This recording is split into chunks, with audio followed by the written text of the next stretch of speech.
Once a job has been invoiced, any payments received for that invoice can no longer be added on the invoice itself and need to be added through the Accounts Receivable module. So to add those payments in the Accounts Receivable module, you're going to use either Payments or Payments by Invoice. Payments is normally used when you've received a single check that pays one or more invoices for a single account customer. Payments by invoice would be used when you've received a single check that pays multiple invoices for multiple accounts. So this would be specifically when you receive a check from a network for insurance jobs that you've billed out. So you may have one payment from, say, Lynx Network that pays invoices for both auto owners as well as State Farm. We're going to first take a look here at the payments. So we'll go to AR and choose Payments. Since this is for a single account, we'll type in part of the name of that account and choose Enter. Now that we have the account pulled up, you can see the open invoices that we have for this account. We'll simply type in the amount of the check or the payment that they're making. If it is a check, we'll go down to the check number field there and type in the check number. Now, if this was an electronic payment, then you could put in the transaction number. The date would automatically be on today's date. So if this payment was received on a previous date and you'd like to show the date that it was actually received, you can change that date. And then if there's any additional reference information that you'd like to add, you can put it in the reference number field. If you're using the General Ledger module, you'll have the GL drop down over there to the right. That General Ledger account was set up in the controlling accounts of the chart of accounts section.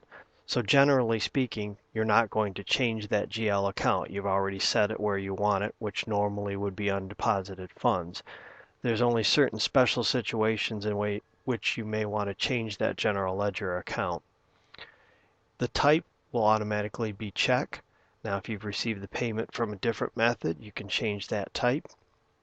And then the non-deposit payment checkbox is only used again in special situations in which you've posted a payment amount. However, it's not an actual payment received, and therefore you don't want that payment showing up in your daily deposit screen to be deposited into the bank. Once you've put in your payment amount, you then need to apply that payment to the invoices that it pays. So you can see currently down in the bottom right corner, the left to apply shows the full amount of the check that we put in. So in order to apply that, we would simply go here to the paid column and click in the box next to the invoice that it's paying. And you can see that once we check that box, it puts in the payment automatically of the full balance that was left on that invoice. And then I can go ahead and check the other invoice that it paid. And now we see that the invoice balance shows 0 on both invoices. And before we save our changes, we just want to check that the left to apply area is showing 0. Once that's all taken care of, we just want to go up here to save and save our changes. And now we know that it's been saved because now there is a transaction number in the upper right corner. At this point, if we had more payments to add into our accounts receivable, we would simply go ahead and click New and put in the next account, or even maybe the same account. You may have gotten several checks from the same account. Now let's take a look at some other options that we have in the payments window.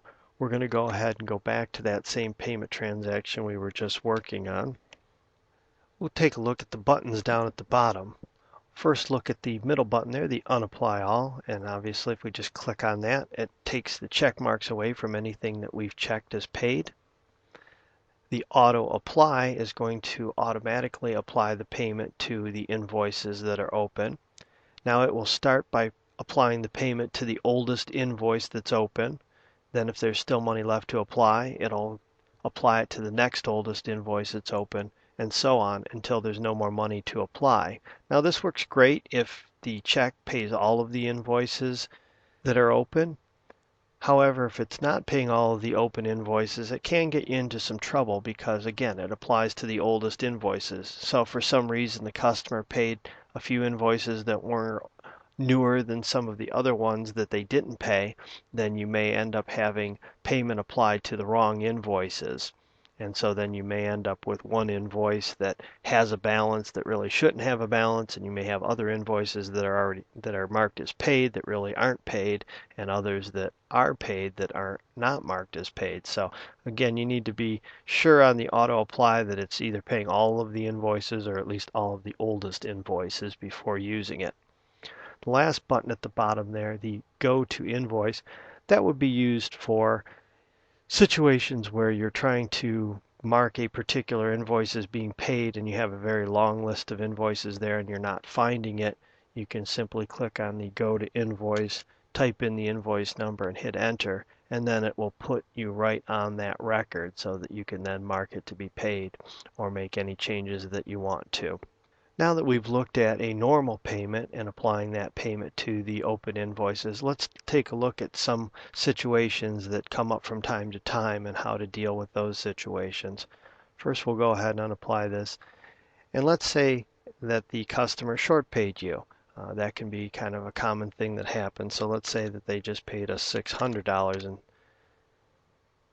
now when we go to mark the first invoice as paid, the balance will go to 0, and then we mark the second invoice to be paid, and we have a balance now of 65 cents.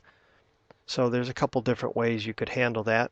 If you saw that they had short paid you before you went in to apply this payment, you could go into that second invoice and do a credit and rebill and make changes to the amount of the items on that invoice so that the invoice total was 65 cents less, so that when we came in to apply the payment, it zeroed out the balance. However, for such a small amount, you probably don't want to go through all that trouble. So what we can do here in the accounts receivable screen is go here to the discount column, put in the 65 cents, and now you can see that it zeroes out the balance on that invoice. And there are a number of different discount types that you can choose from, and you can add to these discount types by going under Admin, Configuration, Payment Discount Reasons. And again, if you're using the General Ledger module, if you set up different discount types, you can also set up different General Ledger accounts to have that particular discount post to. Something else that's common might be that you might get an overpayment. So instead of $600.65, maybe they just sent you $610. And again, we see in the left to apply that there's an extra $10 there. So again, as I mentioned earlier, when you're done posting your payment, you also always want to check the left to apply. Normally there's not going to be an amount there. So if there is, you want to just double check that the amount of the check and the amount that you put in the AR payment screen are the same amount. If there is a left to apply, you'll need to decide what to do about it. There's a couple different things we could do. We could leave this amount left to be applied, and we could then apply it later when they have another invoice that's open. The other thing we might want to do is we might want to go ahead and just get rid of that amount. So we could create another invoice for this $10, or we could go into the debit screen in accounts receivable and create a debit for $10. Now normally the debit screen is used for putting in customer balances when you first start using your Main Street software and you want to transfer the customer account balances from your previous accounting software into Main Street, but it also could be used in this situation.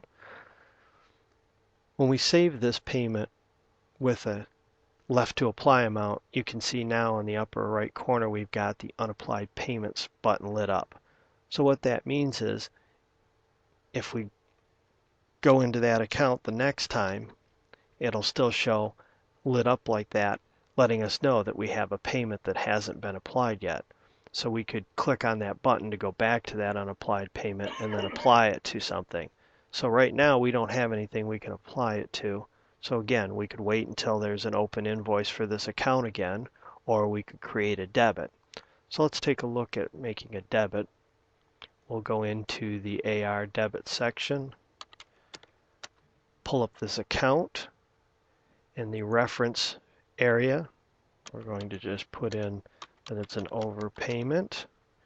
We'll put in the amount of the overpayment, and we're just going to post it to our miscellaneous sales. We'll save this. And now we can go back into our payments section, put in our account, choose the unapplied payments, choose this unapplied, say no to that because we haven't done anything yet. And now you can see the original 2 invoices that were paid on this payment show, as well as any open items, which is the debit that we created. And now we can mark that as being paid as well. And now there's not an outstanding balance on this account. So again, if it's a small amount, you may just want to create a debit.